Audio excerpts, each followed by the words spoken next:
இப்ப நீங்கெல்லாம் என்ன செய்றீங்க, யாரை பத்தியோ அல்லது ஏதாவது ஒரு விஷயத்தை பத்தியோ தங்கள் மனதில் நினைத்துக் கொள்கிறீர்கள்.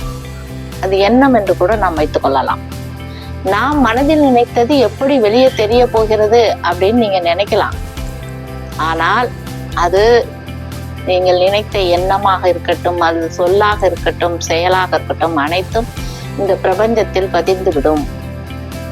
பின் ஒரு நாள் அது செயலுக்கு வந்தே தீரும்.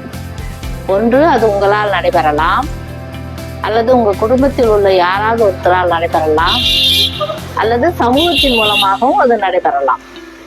அதனால் நாம் நினைத்தது யாருக்கும் தெரியாது என்று யாரும் நினைக்கவே வேண்டாம்.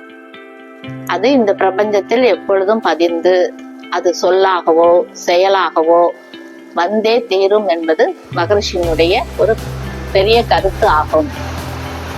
எனவே நல்லதையே நினைங்கள், நல்லதையே பேசுங்கள், நல்லதையே செய்யுங்கள். இவையே நீங்கள் உங்கள் தலைமுறைக்கு தரக்கூடிய மிகப்பெரிய சொத்தாகும். வாழ்க வளமுடன்.